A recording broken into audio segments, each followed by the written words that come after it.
Hey, it's me, MLB. Here's chapter 13 of Pinpoint. This one's titled The Search in Earnest Begins. Shoto was on guard the whole time that he made his way across town to Yaoyorozu's office. She had agreed to help him on the phone, but she could tell that something was desperately wrong. He sounded quite agitated, which was very unlike his usual stoic demeanour. She greeted him at the door. He looked like a train wreck. "Shoto," she gasped. "What happened?"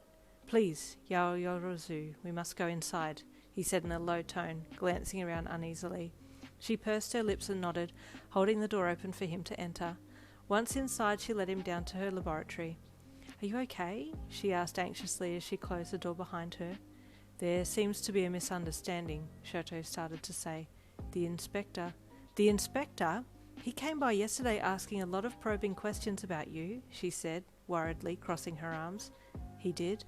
Shoto asked. "What did he ask? And what did you say?"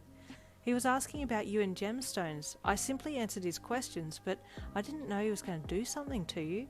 She gestured to Shoto's dirtied and scrubbied up clothes. Shoto looked down.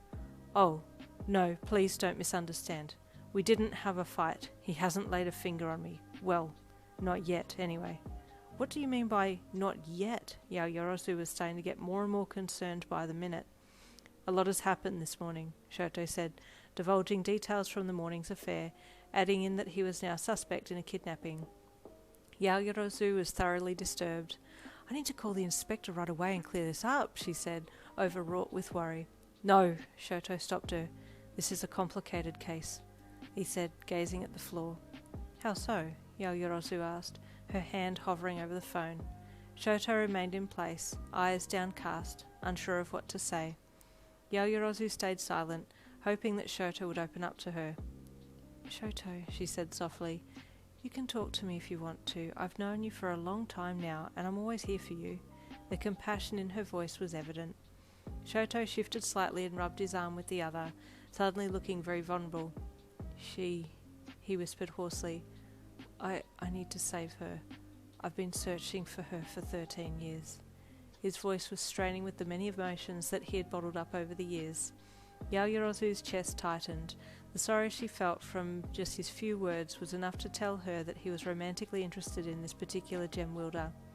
"Who is she?" she whispered numbly. "I met her once," he said miserably. "She made me the Hessonite gem. Then she disappeared." "And that's why you've been interested in gems ever since," she stated, nodding as she connected the dots.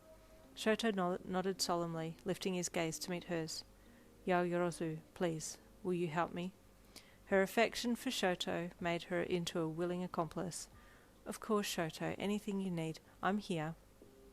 "Helping me may place you under suspicion as well, until I clear up this mess," he cautioned. "Then let's resolve it quickly," she said with a coy smile. "Now," she turned to her laptop, "let's revise details of her disappearance. At a villain hideout somewhere, your hearing was the first to come back, and you rolled your head from side to side, groaning gently. 'Ah, she's coming too,' you heard an unfortunately familiar voice say. You raised your eyebrows in a desperate attempt to open your eyes at the same time, but as you became aware that you were lying on a mattress, you moved your arms and legs slowly, noticing that they weren't bound. As your eyelids slowly opened, your eyeballs felt gritty and heavy, and you blinked a few times, rubbing them as you sat up, trying to focus in the dim light. You saw the man with the red tattoo on his neck sitting at the end of the bed. 'Where am I?' you said hoarsely, the remnants of the drug leaving your mouth void of moisture. 'Where are you?' he replied. 'Why, you're safe with me, of course,' he said in such a friendly manner it almost made you snort. 'Why am I here?' you questioned him, pulling your legs up and hugging them close to your chest. 'Ah, come now, no need to be scared,' he said, getting up and moving closer to you. You edged away instantly. He stopped. 'Ah, I see. It's okay. I'll give you time to warm up. You'll be in my arms soon enough.' He smiled fiendishly. Did you take me just so you could rape me?" You shot at him, eyes brimming with anger and fear.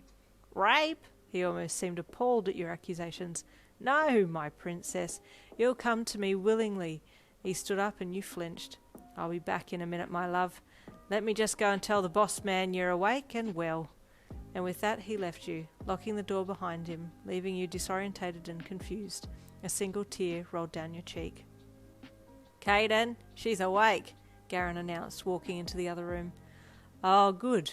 I'll go and have a chat with her then, shall I? Caden said, getting up and walking out past Garen. You heard the heavy door creak open as somebody unlocked it and pushed it open, and you pushed yourself right back into the furthest corner of the mattress, praying it wasn't that man again. Your eyes fell on someone that you'd never met before.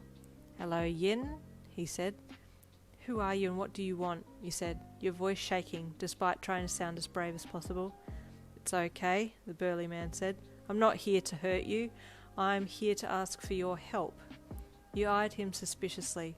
You want my help? But that other guy wants me. I'm so confused right now.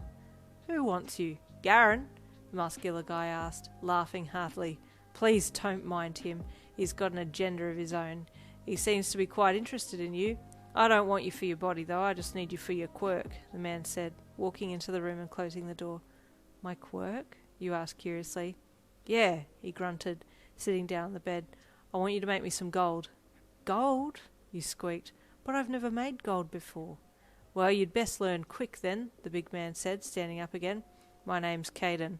I'll be your boss from now on. Welcome to the fold. And there ends chapter 13. Stay tuned for chapter 14.